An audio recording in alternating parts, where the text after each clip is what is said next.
नमस्कार, मैं हूं आपके साथ खुशबू सिंह। स्वागत है आपका युग चरण में। चलिए शुरुआत करते हैं बुलेटिन की। बैंकिंग क्षेत्र में नौकरी की तैयारी कर रहे युवाओं के लिए अच्छी खबर है। Industrial development bank of India ने वैकेंसी निकाली है।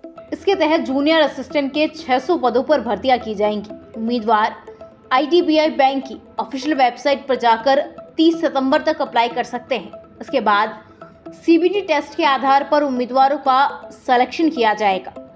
IDBI द्वारा जारी विज्ञापन के अनुसार ईस्ट, वेस्ट, नॉर्थ और साउथ जोन के राज्यों में स्थित शाखाओं के लिए 600 जूनियर असिस्टेंट मैनेजर के पदों पर भर्तियां की जानी है।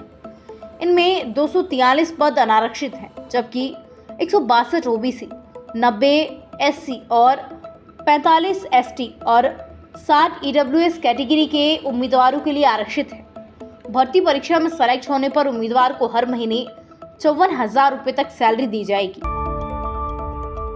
यूक्रेन के राष्ट्रपति व्लादिमीर ज़ेलेंस्की ने मंगलवार को UN जनरल असेंबली को संबोधित किया। उन्होंने कहा, ये जंग सिर्फ यूक्रेन नहीं बल्कि पूरी दुनिया की है, इसलिए सभी देशों को मिलकर रूस के खिलाफ लड़ना होगा। रूस पूरी दुनिया को आखिर जंग की तरफ धकेल रही है। हम इस बात की पूरी कोशिश कर रहे हैं कि रूस की इस जंग के बाद दुनिया में कोई भी देश किसी पर हमला न कर सके। ज़ेलेंस्की ने कहा, कोल्ड वॉर के बाद यूक्रेन नहीं, रूस को अपने न्यूक्लियर वेपन हटाने की जरूरत थी। उन जैसे आतंकवादियों को परमाणु हथियार रखने का कोई अधिकार नहीं होना चाहिए था। रूस ने फूड, एनर्जी और बच्चों तक को जंग में यूक्रेन के खिलाफ हथियार के तौर पर इस्तेमाल किया है। यूक्रेनी राष्ट्रपति ने कहा, जब नफरत को एक राष्ट्र के खिलाफ हथियार बनाया जाता है तो ये कभी नहीं रुकती। रूस का मकसद यूक्रेन को अंतर्राष्ट्रीय व्यवस्था और नियमों के खिलाफ हथियार के तौर पर इस्तेमाल करना चाहता है। हमारा पीस प्लान सिर्फ यूक्रेन में जंग रोकने के लिए बल्कि पूरी दुनिया की बेहतरी के लिए है। रूस लगातार परमाणु हमले की धमकी देता रहा। वो भूल चुका है कि इसका पूरी दुनिया पर क्या असर होगा। रिजर्व बैंक ऑफ इंडिया यानी RBI ने HDFC बैंक के MD और CEO के रूप में शशिधर जगदीशन को फिर से नियुक्त करने की मंजूरी दे दी है। शशिधर का कार्यकाल 26 अक्टूबर 2023 को समाप्त हो रहा है, जिसे अगले 3 साल यानी 26 अक्टूबर 2026 तक बढ़ा दिया गया है।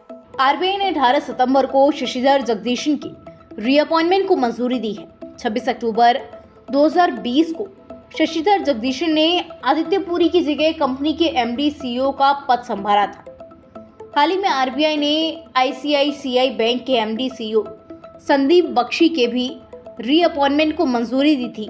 पेशे से चार्टर्ड अकाउंटेंट यानी CA जगदीशन ने फिजिक्स में ग्रेजुएशन किया है। इसके अलावा उन्होंने शेफील्ड विश्वविद्यालय UK से मनी बैंकिंग और फाइनेंस में इकोनॉमिक्स में मास्टर्स की डिग्री ली है। जगदीशन के पास बैंकिंग में 31 साल से ज़्यादा का अनुभव है। वो 1996 में HDFC के साथ जुड़े थे। 1999 में उन्हें बिजनेस हेड बनाया गया और 2008 में उन्हें कंपनी के चीफ फाइनेंशियल ऑफिसर नियुक्त किया गया।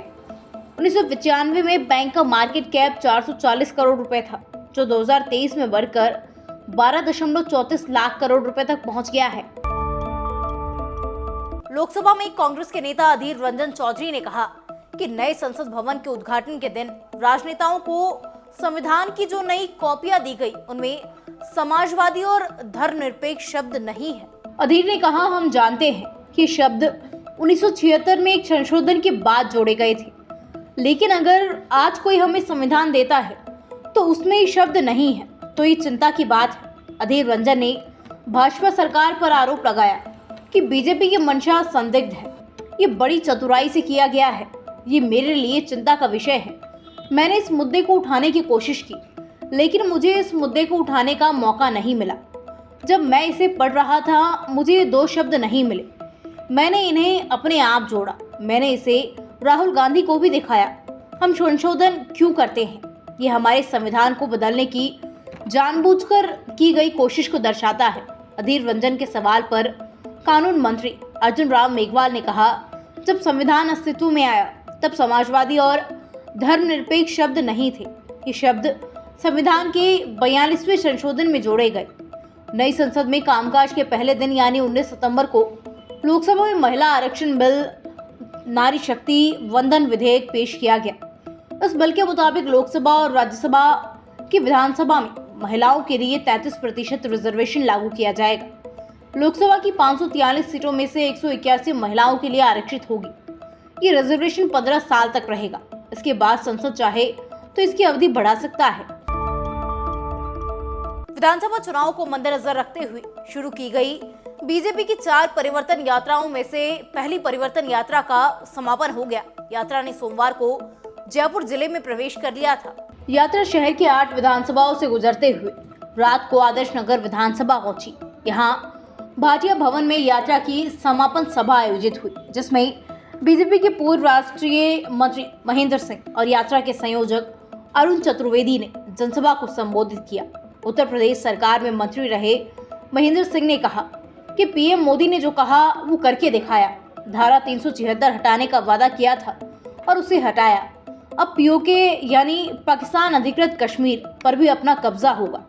यात्रा का शुभारंभ 2 सितंबर को सवाई माधोपुर के त्रिनेत्र गणेश मंदिर से बीजेपी के राष्ट्रीय अध्यक्ष जेपी नड्डा ने किया था। इस यात्रा ने 18 दिन में करीब 1847 किलोमीटर का सफर तय किया है। जयपुर शहर में यात्रा ने भागठोटा से प्रवेश किया है। भाटिया भवन पहुंचने तक यात्रा का 13 जगह स्वागत किया जा रहा है, जिसमें विधानसभा क्षेत्र से यात्रा भी गुजरी है। ऐसी तमाम खबरें देखने के लिए सब्सक्राइब कीजिए हमारे चैनल को और यूं ही बने रहिए युग चरण पर।